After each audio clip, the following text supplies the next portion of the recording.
চড়ুইভাতি বনভোজন পিকনিক, সেটা বন্ধু বান্ধব হোক, আত্মীয় স্বজন বা পাড়া প্রতিবেশী, দূরে কোথাও গিয়ে বা আশেপাশে বাড়ির আশেপাশে কোনো বাগান বাড়িতে গিয়ে পিকনিক করার মজাটাই আলাদা। দেখো বন্ধুরা, চারিদিকটা কত সুন্দর। আজকে তোমাদের সাথে সেটাই শেয়ার করতে চলেছি। হ্যালো ফ্রেন্ডস, কেমন আছো তোমরা? আশা করি সবাই ভালো আছো। অনেক অনেক দিন পর একটা ব্লগ নিয়ে এসেছি তোমাদের সামনে। তো দেখো, শীতকাল, আর এই শীতকাল মানেই পিকনিক, ঘুরতে যাওয়া, এই সবই রয়েছে। তাই আজকে আমাদের পাড়ার পিকনিকের কিছুটা অংশ তোমাদের সঙ্গে শেয়ার করতে চলেছি। সবাই দেখো, স্কিপ করো না, আশা করি তোমাদের ভালো লাগবে। তা এই আমাদের পাড়ার পিকনিকটা ছিল 5 জানুয়ারি। আমরা এসছি সকালবেলা। দেখো, টেবিলে ব্রেকফাস্ট রেডি আছে, লুচি আর ছোলার ডাল। তো আমরা খেতে বসেছি। চারিদিকটা তো আগেই দেখালাম, সবাই নানা দিকে ছড়িয়ে আছে। এখন ব্রেকফাস্ট সার্ভ করা হচ্ছে। আর এখানে দেখো, রান্নার আয়োজন চলছে। এখানে দেখো অনেক চিকেন, এটা পরে চিকেন পকোড়ার কফি দেওয়া হবে পরে, ব্রেকফাস্টের কিছুক্ষণ পরে, তাই জন্য এখানে ওগুলো রেডি করা হয়েছে।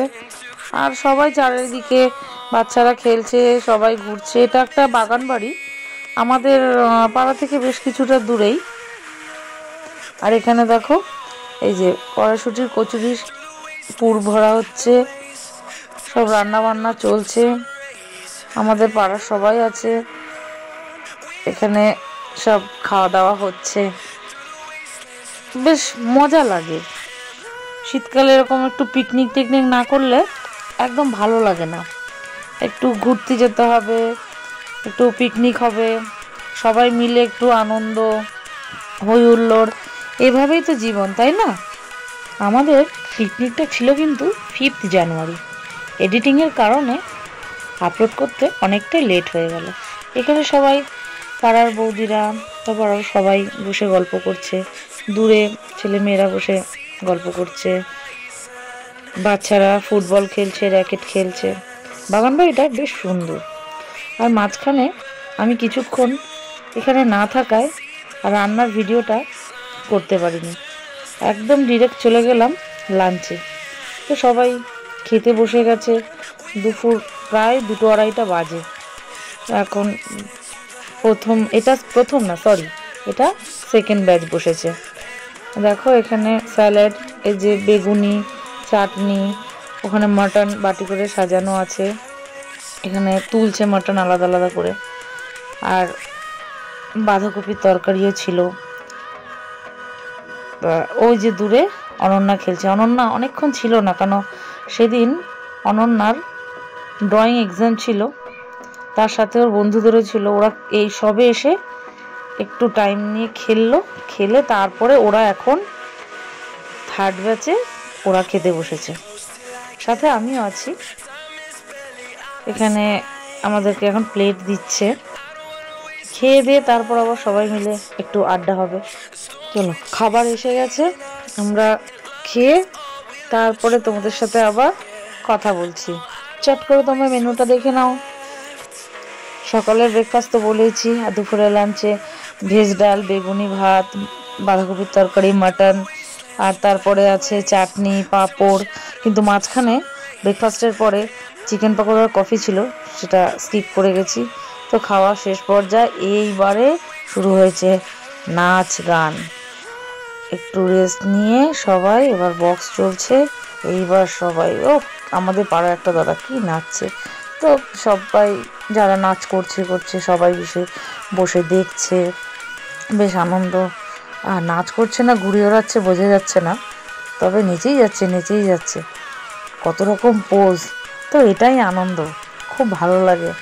কারণ সারা বছর তো সংসার, তারপরে মেয়ের স্কুল, সব দিয়ে কাটায়। তো বছরের এই শীতকালে এরকম একটু পিকনিক, দূরে গেলাম না কিন্তু কাছাকাছিতে এরকম সবাই মিলে পড়ার বেশ আনন্দই হলো। এইবার অনন্যাদের নাচ, অনন্যারা এখানে নাচ শুরু করেছে। অনন্যার বন্ধু তাও আছে আমাদের পাড়া সবাই, আমিও রয়েছি এখানে। তোমরাও নিশ্চয়ই এরকমভাবে পিকনিকে আনন্দ করতে ভালোবাসো, তোমরা জানিও অবশ্যই। সন্ধ্যা হয়ে গেল, দুপুর থেকে নাচ করতে করতে আড্ডা দিতে দিতে সন্ধ্যা হয়ে গেল, তবু এদের নাচ এখনো শেষ হলো না। আরও কতক্ষণ যে এই নাচ চলবে তা তো বোঝা মুশকিল। যতই বলা হচ্ছে এবার থাম, এবার থাম, কিছুতেই থামছে না। তবে আর তো কিছুক্ষণ, এরপরেই তো সবাই যে যার বাড়ি, তাই একটু আনন্দ করে নিক। একদিকে মেয়েরা আর একদিকে আমাদের পাড়ার ছেলেরা, সব আলাদা আলাদা হবে কিন্তু সবাই আনন্দ করছে। আমাদের মহিলারাও বাদ যাচ্ছে না, ছোট বড় বাচ্চা বুড়ো সবাই এই পিকনিকে আনন্দে মেতে উঠেছে। সব ঘেমে স্নান, কিন্তু তবুও চলছে। আমাদের পাড়ার পিকনিকটা তোমাদের সাথে শেয়ার করলাম, কেমন লাগলো জানিও। তবে এখানেই শেষ নয়, আমরা কিন্তু এখান থেকে সবাই যে যার বাড়ি চলে গেছিলাম। তারপরে আমাদের কিছু খাবার বেঁচেছিল, তার সঙ্গে কিছুটা আমরা আবার অ্যাড করে রাত্রে ক্লাবে আবার খাওয়া দাওয়া করেছি, কিন্তু সেটা আর তোলা হয়নি। তবে এইভাবেই সারা দিনটা কাটালাম, কেমন লাগলো জানিও। আজকে শেষ করছি, টাটা।